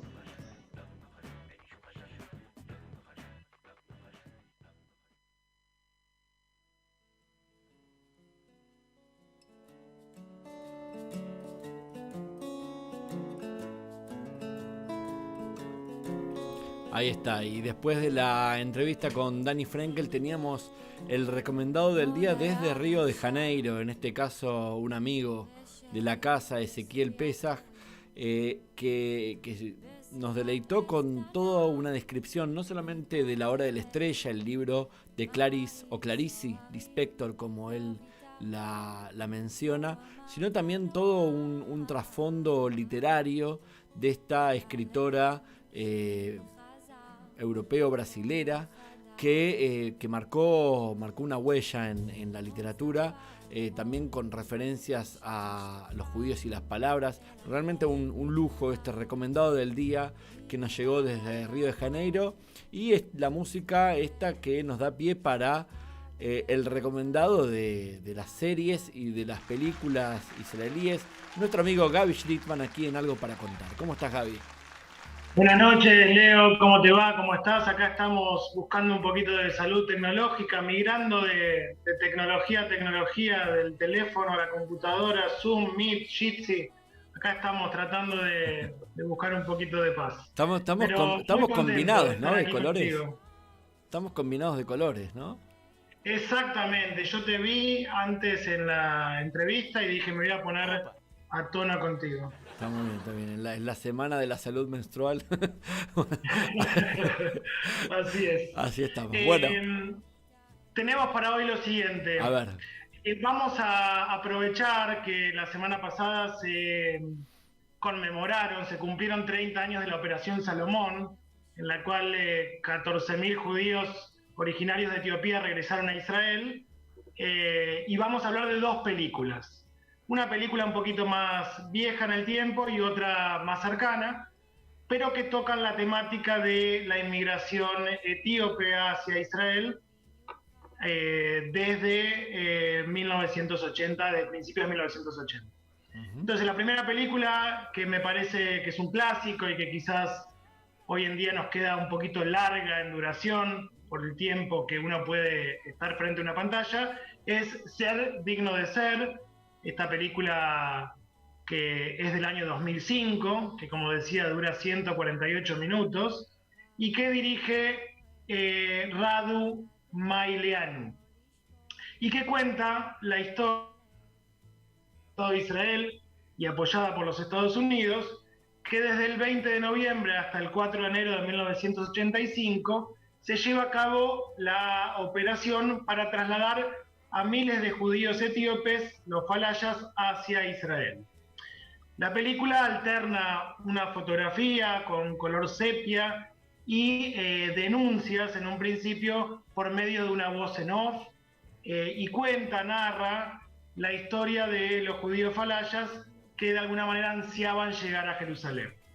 Esa es una historia. El director, a través de la personificación, comienza con un primer plano de una mujer, Ana, en una aldea de Sudán, que padece la muerte de su hijo en sus propios brazos. Inmediatamente la cámara es conecta gracias a la mirada de la madre cristiana de Kushin, una mujer fuerte que perdió casi toda su familia y que de alguna manera tiene como objetivo fundamental salvar la vida de su hijo, que es el principal protagonista de esta historia, salvarlo de la miseria, de la falta de salud y de algunas otras cosas que sabiendo que en Sudán no iba a poder tener. De este modo decide mandar a su hijo de 9 años hacia Jerusalén, haciéndolo pasar por judío y reelaborando toda la historia de la vida del niño. Cuando el chico llega a Israel, dada su condición de huérfano, lo adopta una familia judía francesa que vive en Tel Aviv y que le cambia el nombre de Kushin a Shlomo, Salomón. De alguna manera, Shlomo, Kushin, nunca olvida su origen, pero en el correr de su vida tiene que aceptar a ser de alguna forma aculturado, ¿no? Conoce realmente la sociedad, sufre la discriminación en primera persona y a su vez atraviesa esta sospecha que tiene la gente que lo rodea de que en verdad él no es judío, sino que es cristiano.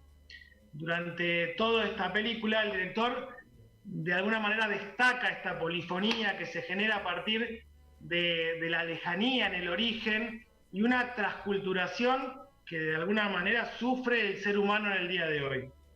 El director utiliza una gran cantidad de primeros planos, resaltando el sufrimiento de Ana cuando pierde a su hijo, cuando intenta recomponer esa estética de documental que se expone al principio de la película. Ser digno de ser no es la primera película del director rumano Radu Maileanu, sino que es la tercera. La primera película, la nombro, me parece importante también que si la pueden ver, El tren de la vida, esa fábula sobre judíos que para salvarse de la Shoah fingían una autodeportación, que 2 películas después llega con esta visión de la alía de la inmigración etíope. En 1984, en un operativo de los servicios secretos israelíes llamado Operación Moisés, y apoyado por el gobierno estadounidense, como decíamos, trasladan clandestinamente a miles de judíos etíopes, primero a pie hasta Sudán y de ahí en avión hacia Israel. Se trataba en su mayoría de población negra, lejanos herederos de una estirpe que se remontaría hasta Salomón, y aquí también la vinculación con el nombre del protagonista de la película del día de hoy, y la reina Sabá. De alguna manera el director inscribe un caso imaginario que le sirve para acentuar este desgarro entre lo soñado y lo real, lo mítico y lo existente, lo propio, a lo largo de 20 años y pasando de Etiopía a Sudán, luego a Israel y luego a Francia y finalmente deshaciendo todo el camino hasta el origen. De alguna manera la parábola de Shlomo es la de un eterno desterrado en busca de una eternidad, de una identidad, en crisis permanente. Es clave el aporte de la magnífica actriz Yael Abekassis, conocida por películas de Amos Gitai. Más adelante vamos a hablar de Amos Gitai, en el papel de la madre sefaradí de origen francés que lo adopta en Tel Aviv. Con pinceladas de humor muy logradas, de alguna manera ayudan a aliviar la tensión de esta serie, de esta película, Ser digno de ser, de alguna manera, es una gran película, hay que verla, ahora vamos a comentar dónde se puede ver. Lo único que quizás en esta época queda un poquito larga, queda un poquito en duración, ¿no? Y con estas 2 horas 20 se hace un poquito pesada.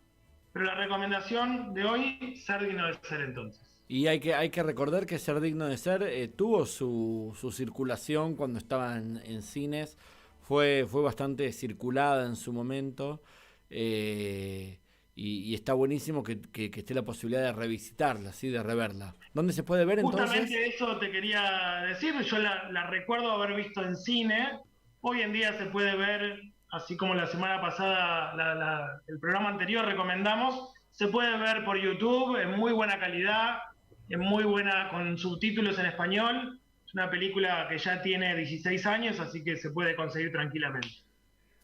Bien. Y hablaste Vamos de otra a película. la siguiente, que complementa de alguna manera este capítulo acerca de la inmigración etíope, que es Operación Hermanos, o The Red Sea Diving Resort, que es una película de 2019, dirigida por Gideon Raff y protagonizada por un elenco de estrellas.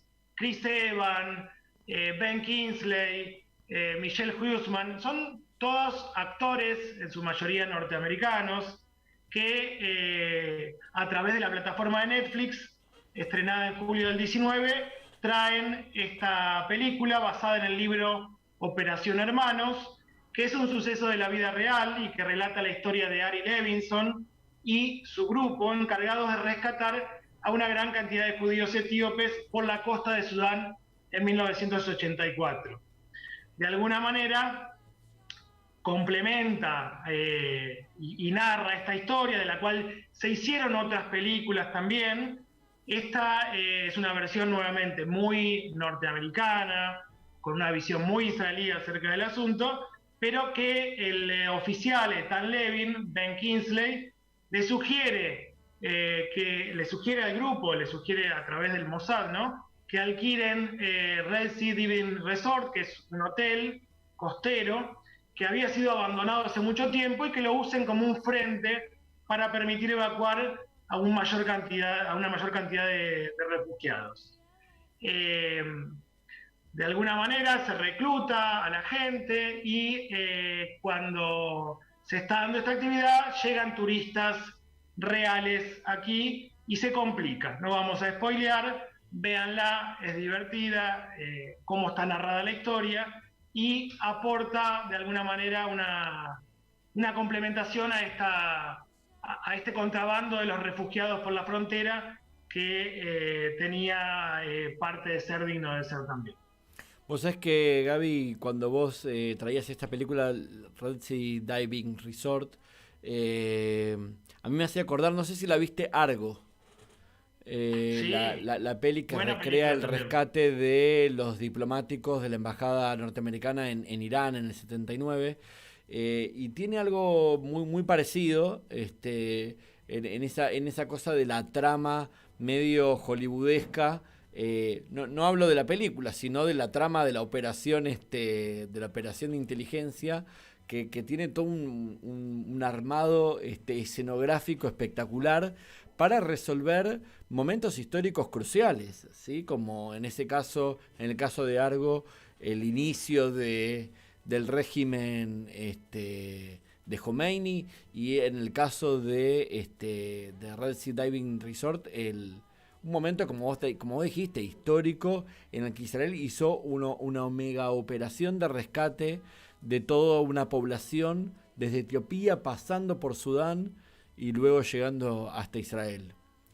Tal cual, la industria norteamericana es especialista en eso. De alguna manera, uno de los agentes del Mossad que estaba en esa operación dice que es una de esas historias difíciles de creer. El único momento en que los europeos sacaron a africanos del continente, y no para ser esclavizados, sino liberados. O sea, es de no creer, y aparte cómo se da, ¿no? En la película de alguna manera lo muestra, y me parece que está bien narrado, tiene sus fallas, muy hollywoodesco, como decíamos, pero se encuentra en la plataforma de Netflix, película de 2019, Operación Hermanos. Hay que verlo también. Vos sabés que hay no sé si sigue, en Netflix había una miniserie de 4 capítulos sobre el Mossad documental, y en un momento abordan esta operación y cuentan que había un turista de origen, no me acuerdo si canadiense o estadounidense, que empezó a sospechar de que los movimientos que veía en el hotel le parecían raros, y quería como indagar un poco más. Entonces, como dice que como le gustaba mucho nadar con tiburones, le dieron el gusto. Así todo en el mundo del espionaje.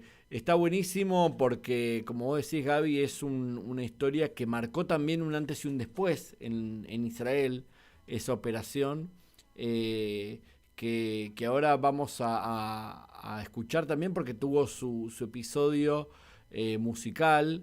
En el año 88 el músico Shlomo Gronig realiza una experiencia con chicos que provenían de esas corrientes migratorias, lo llama el coro Sheva, del coro de Saba, y trata de, por un lado, generar unas canciones que relaten esa experiencia, pero también dando lugar al dramatismo. Vos dijiste, cuando hablabas de ser digno de ser, esta discusión que había sobre el origen judío de esas comunidades, en forma colectiva y en forma individual. Hay una canción muy, muy icónica de este disco de Shlomo Gronig, que es Travesía a la Tierra de Israel, donde finalmente el chico que narra ese periplo, dice, bueno, si la madre que fue asesinada en el desierto estuviera con él, podría convencerlos de que él es judío, ¿no? Una cosa bastante dramática, y que todavía sigue teniendo, ¿no? Como sus bemoles en la sociedad israelí, la inserción de la sociedad de etíope. Hablamos de una gran cantidad de gente que no llegó hace mucho, y que la inserción en la sociedad israelí y los lugares que de alguna manera ocupan o fueron ocupando, todo el aprendizaje. Dos cositas chiquitas, digo, todo el periodo de absorción que pasan los etíopes en Israel, en su formación, no solamente tiene que ver con insertarse en la sociedad israelí, sino que aprender muchísimas cosas de convivencia y de cuestiones básicas, como ir a un supermercado, como entender que la leche viene no solamente de la vaca, sino que hay un envase de leche. Digo, y por otra parte, una cuestión muy interesante que se da en los últimos años, y esto también tiene que ver con las generaciones, los propios chicos a los que hacías referencia, que ya son israelíes, etíopes, enseñan a los padres toda esta, no solamente a nivel tecnológico, pero a nivel educación, a nivel hebreo sobre todo, son los canalizadores de este nuevo integrante de la sociedad israelí, que es el etíope, que ya nació en Israel. Absolutamente, y vamos a mencionar también que hace pocos días fue el Festival Eurovisión, y la representante de Israel fue una cantante de origen etíope. En realidad nacía en Israel, pero con padres que formaron parte de estas olas migratorias de los años 84-85, así que tiene muchísima actualidad. Gaby, vamos a compartir un tema de este disco que te comentaba. El tema se llama Adamá Hamá, Tierra Caliente, y es la primera incursión de los etíopes en la música israelí.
Hay historias que ya conocemos y muchas, infinidad de historias por descubrir. En Algo para Contar, esta es la historia del día.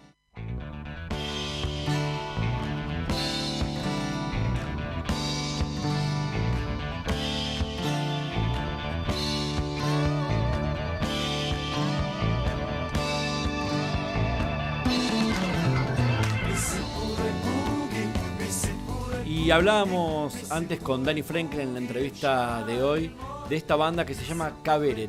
Se llamó, no sabemos si terminó el tiempo de esta banda que nació en 1973 en el marco de las bandas del ejército, las bandas de entretenimiento. Decíamos que el ejército de Israel tiene bandas de entretenimiento y tiene también radios. Dentro de esas radios empezó este segmento que se llamaba Los Cuentos de Pugi, las historias de Pugi, Sipurei Pugi, donde con sketch medio bizarros, por momentos lisérgicos, iban inventando estos protagonistas historias que después terminaban con alguna canción que terminaba dando forma al relato, a las anécdotas, a los sketch en los que Pugi, que era el alter ego del baterista de la banda, Meir Feinstein, iba teniendo sus desventuras. Realmente era un desventurado Pugi, pero trataba de siempre dejar como alguna enseñanza que, como siempre, no iba para ningún lado. Pugi dio origen al primer disco de la banda Kaveret. Kaveret, lo dijo Frenkel antes en la entrevista, estamos hablando de la primera gran banda de rock de Israel. 7 integrantes, de los cuales 6 de los 7 hicieron después carreras solistas. Estamos hablando en la batería Meir Feinstein, que fue el único que después no siguió una carrera propia en la música. En las voces, Gidi Gov, que es una de las voces más reconocidas de Israel y fue el conductor de un late night show en la televisión israelí, Laila Gov, ¿sí? Un juego de palabras entre buenas noches y buenas gobches, que con entrevistas terminaba como ese hoy el programa de los mamones, ¿no? Siempre terminaban cantando con el conductor y esas grabaciones de los covers, los grandes covers de la música israelí terminaron editándose en varios discos que se pueden escuchar hoy en Spotify. En la otra voz estaba Danny Sanderson, uno de los guitarristas de la banda y a todas luces el creativo, el cerebro de esta banda, Kaveret. Por otro lado, Efraim Shamir, un guitarrista de contextura muy grande, muy llamativo, dueño de una voz aguda, muy agradable, que yo decía, debió haber sido quizás la voz principal de Kaveret, de una banda que hizo después de un estilo de la música paródica y que en el año 74, al año siguiente de haber tenido su debut en los escenarios, representaron a Israel en el Festival Eurovisión. Vamos a escuchar primero una de las historias de Pugi, la canción del almacén.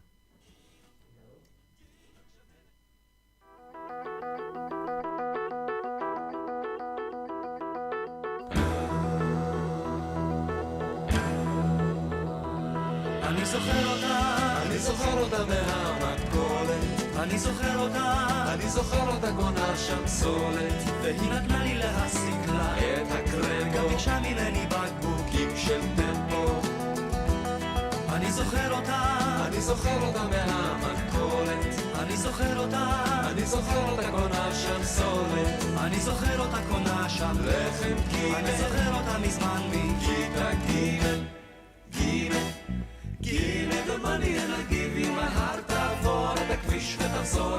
La canción del almacén, Shira Makolet, cuenta la historia de amor entre un inmigrante griego, Yudokolis Lipchitz, y una argentina, Silvia Bamberg, y toda la historia de amor que puede suceder entre cajas de huevos y cartones de leche. Como decía, el grupo se presentó en el Festival Eurovisión en el año 1974, que no salió ganador.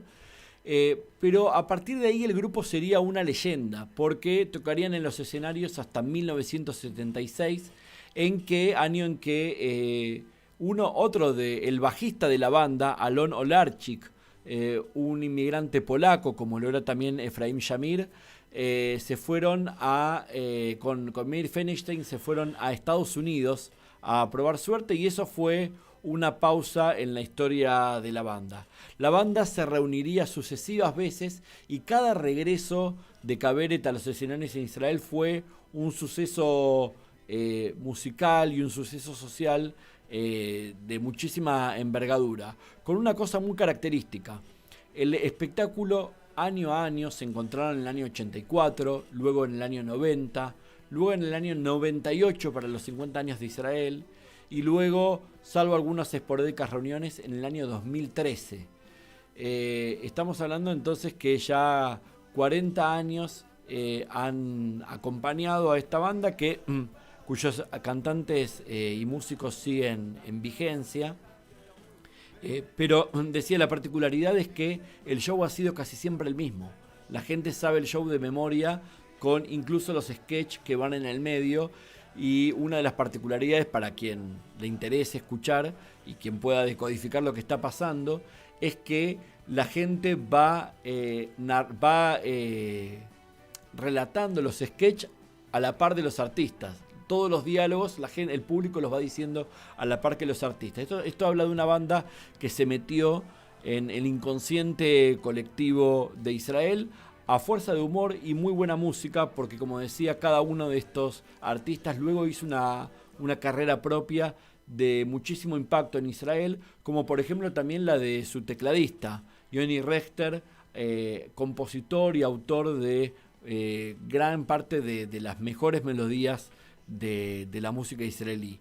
7 integrantes que terminaban de completarse con Itzhak Klepter, Churchill, quizás el que se incorporó más tarde a la banda y el que ya era una leyenda antes de sumarse a esta banda de 7. Fueron artistas todoterreno en el cine, en la televisión, en los escenarios y, por supuesto, en toda la enorme discografía que han grabado. Vamos a escuchar ahora Di por ella la vida, el tema con el que representaron a Israel en el Eurovisión 1974 y que abre todos sus recitales.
Los integrantes de esta banda, como decía, compusieron canciones de lo más disímiles fuera de esta formación. Churchill fue el compositor de la canción de Amor Beduino, entre otros. Yoni Rechter fue el compositor de un himno como fue Atur Mitzhej, un himno al amor, con poesía de Haim Guri. Y, en fin, como decía, quizás Gidi Gov ha sido la cara más sobresaliente de esta formación que integró infinidad de proyectos y que todavía sigue vigente en la televisión israelí, incluso con el regreso del famoso programa humorístico CUC, Esto es Todo. Vamos a cerrar esta historia del día con un compilado que se llama Kaveret en 45 revoluciones, en el cual recorren fragmentos de los principales temas que han compuesto cada uno de estos artistas en sus carreras solistas. Y de este modo vamos a cerrar también la historia del día y también algo para contar, un programa que ha contado con el apoyo de Altos del Boulevard, residencia geriátrica, con más de 30 años de experiencia en el cuidado de adultos mayores, en el corazón de Villa Devoto, con más información en altosdelboulevard.com.ar o al 4504-2985. Aprovechamos también para agradecer de vuelta a todos quienes forman parte de este programa, a Quique Palomo, nuestro operador, a Tavi Gutman, nuestra diseñadora, nuestra creadora gráfica, a Leo Bloomberg y el autor de nuestra nueva cortina musical, y Juan Gravina, la voz, y a Gaby Schnittman, por supuesto, mi ladero y acompañante en la columna de cine y música israelí. Cerramos algo para contar del episodio 8 con Kaveret 45 revoluciones.